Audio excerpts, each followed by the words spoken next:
Resumen de mercado para la semana del 22 al 26 de septiembre. La noticia más relevante de la semana, sin lugar a dudas, fue el dato final del crecimiento del PIB de Estados Unidos para el segundo trimestre del año, un dato que salió supremamente positivo y muy por encima de lo que el mercado estaba esperando.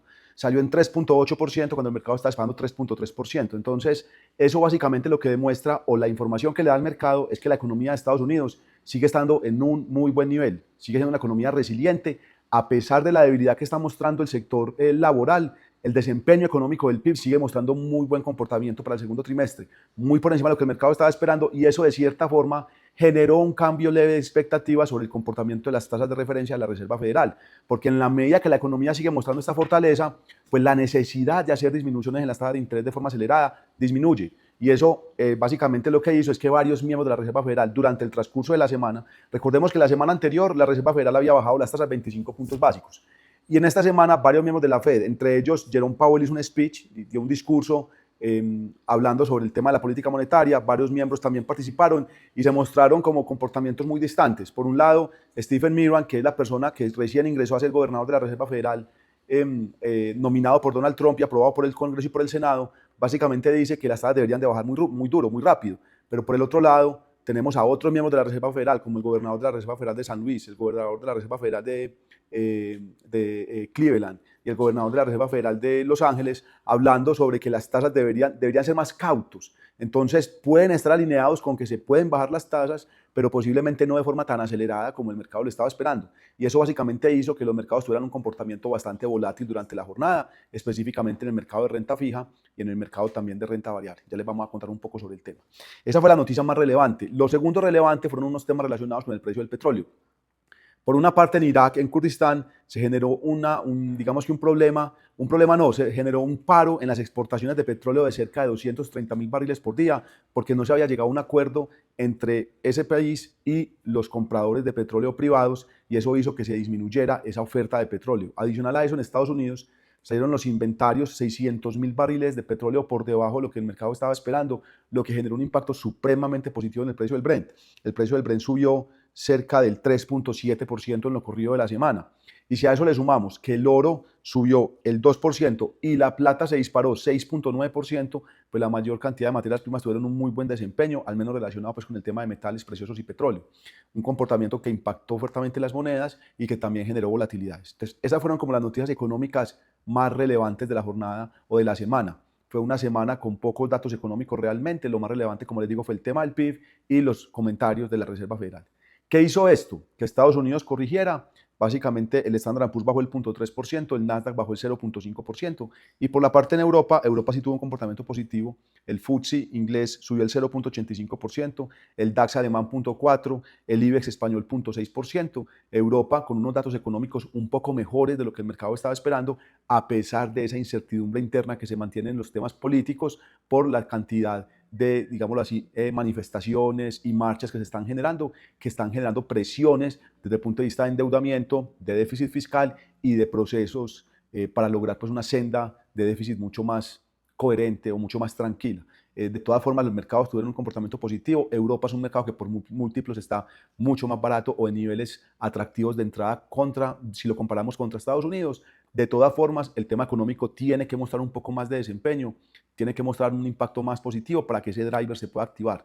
Por el momento, un comportamiento positivo tuvo esta semana. Mercados emergentes, China bajó el 1.6%, Brasil bajó el 0.3%, México subió el 1.8% y nosotros en Colombia corregimos el 0.3%. Ahora, este comportamiento de Colombia del 0.3% sí tuvo una alta volatilidad cuando lo miramos por activos.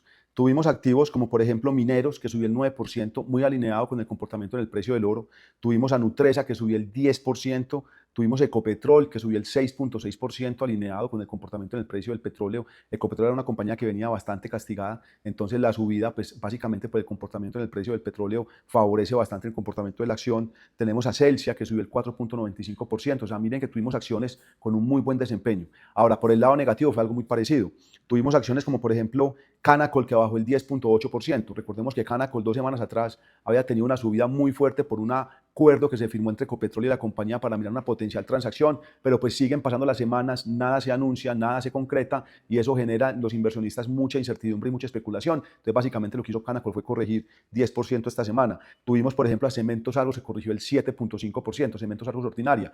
La semana pasada habían anunciado, recordemos que el Grupo Argos le solicitó a la Junta Directiva y a la presidencia de Cementos Argos convocar una asamblea extraordinaria para aprobar y para votar un programa de recompra de acciones por cerca de 230 millones de acciones, de 230 millones de dólares, perdón, a un precio de 13.659 pesos por acción, un precio prácticamente de valor justo, utilizando parte de los recursos que tienen en Estados Unidos por la desinversión que hicieron en Summit Materials hace varios meses, varios trimestres. Entonces, esa noticia había generado un impacto muy positivo en Cementos Argos porque era una prima de cerca del 28% sobre precios de mercado de ese momento.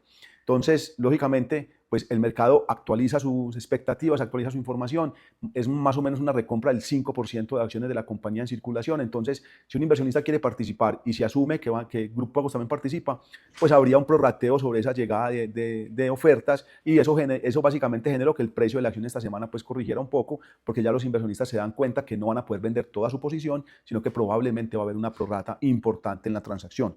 También cayó Terpel el 6%, PEI 7%, dos acciones que la semana pasada habían tenido un buen desempeño por su inclusión en el índice H Colcelo, el S&P Colombian Select. Entonces, pues esta semana corrigen un poco después de ese fuerte volumen. Entonces, miren que a nivel interno sí hubo mucha volatilidad en el precio de las acciones.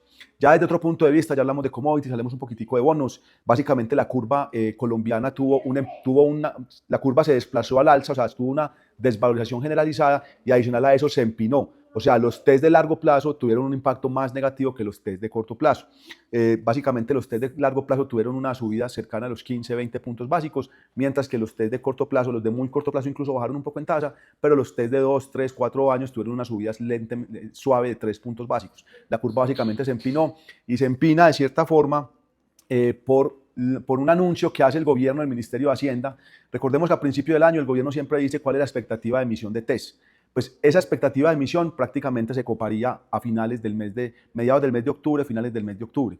Por lo que el mercado y varios analistas esperan que ese cupo de emisión de títulos del gobierno para poderse fondear, para poder mantener la liquidez, de los tierras este tema de reestructuración de deuda o este manejo de deuda que están haciendo, pues se espera que puedan ser cerca de 20 billones adicionales, 25 billones de pesos adicionales. Entonces, esa noticia de que puede haber una mayor emisión de TES, pues hizo que el mercado se anticipara y que la curva se desplazara al alza de forma importante. Entonces, durante esta semana posiblemente los fondos de inversión colectiva de renta fija, los bonos, las inversiones en renta fija, pues tuvieron desvalorizaciones por este comportamiento de esta expectativa.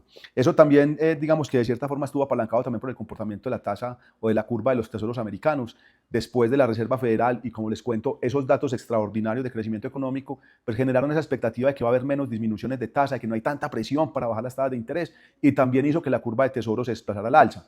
Los tesoros de 10 años se desplazaron al alza cerca de 5 puntos básicos, entonces pues básicamente este comportamiento de los tesoros americanos pues también impactó el comportamiento de la curva de TES en Colombia. Plazo.